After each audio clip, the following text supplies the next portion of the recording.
Topic 4.2, Exploration, Causes and Events from 1450 to 1750. Imagine for a moment that you were a sailor in the 15th century looking out at the vast unknown ocean.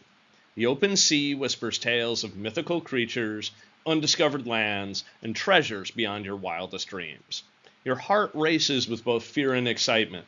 This is the world of maritime exploration between 1450 and 1750, a period that saw the map of the world transformed forever. At this point in your AP World History course, you've looked into the powerful civilizations of the post-classical age and witnessed their complex interactions, yet the horizon has been largely land-bound. You're the sailor who hasn't sailed. As we step into the age of maritime exploration, the world opens up in ways both dazzling and harrowing. Many students struggle with understanding the intricate dance of geopolitics, economic interests, and technological innovations that fueled this age of exploration. It's easy to get lost in the many explorers, their voyages, and the profound impacts on the societies they encountered. To ace that AP test, you must grasp how these explorations reshaped global interactions and the profound legacies they left behind. Remember, AP questions often require you to weave together multiple themes: economic, political, social, and cultural. We'll begin with the role of states, delve into the economic causes and ramifications, touch on the technical marvels, and explore the sweeping consequences. Each element is a piece of the larger puzzle. What was the role of states in the expansion of maritime exploration from 1450 to 1750? States were not passive observers in the age of exploration. They were the primary drivers. Why?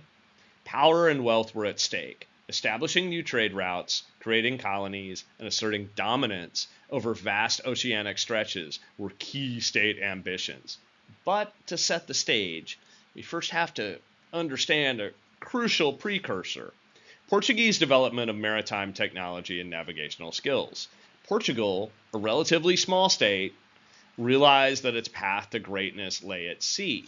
It had somewhat advanced technology. They were just free from the Muslims, and Prince Henry, the navigator, had big ambitions. With royal backing, the Portuguese mastered shipbuilding techniques, leading to the caravel, a nimble ocean-worthy vessel. They also further developed the astrolabe and quadrant for European purposes, making navigation more accurate. Therefore, with these tools, the Portuguese ventured further down Africa's coast and eventually rounded the Cape of Good Hope. This culminated in a sea route to India, bypassing the old overland routes dominated by Muslim empires and Italian city-states. Portugal's result? A global trading post empire from Africa to Asia. But Portugal wasn't the only state with transoceanic ambitions. The Spanish sponsorship of the voyages of Columbus was driven by a thirst for similar wealth and conversion zeal. Columbus's discovery of the Americas for Europe resulted in a frenzied rush to lay claim to these new lands. Northern Atlantic crossings under English, French, and Dutch sponsorship sought not just colonization, but also alternative sailing routes to Asia. These states saw the enormous wealth pouring into Iberian Peninsula coffers, Spain and Portugal, and wanted a slice of that pie. What were the economic causes and effects of maritime exploration by the various European states?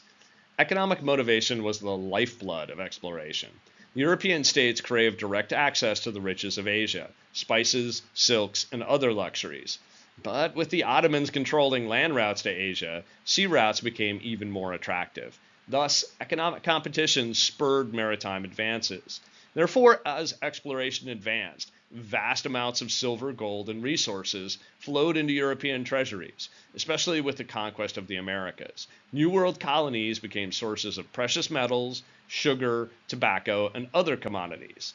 This influx of wealth and resources revolutionized European economies, fueling the rise of capitalism, joint stock companies, and global trade networks. But this prosperity came at a profound human cost: the brutalities of colonization, forced labor, and the transatlantic slave trade. Societies were irrevocably transformed, and entire civilizations faced the calamities of disease, warfare, and cultural upheaval. As we close this topic on exploration, consider this. While Europe discovered new worlds, for the indigenous people of these lands, it was a time of invasion. History, as they say, is written by the victors. Yet by digging deeper and understanding all perspectives, we can challenge this adage and give voice to those often silenced in the annals of time. Your task as students of history is to question, probe, and understand these many-sided stories.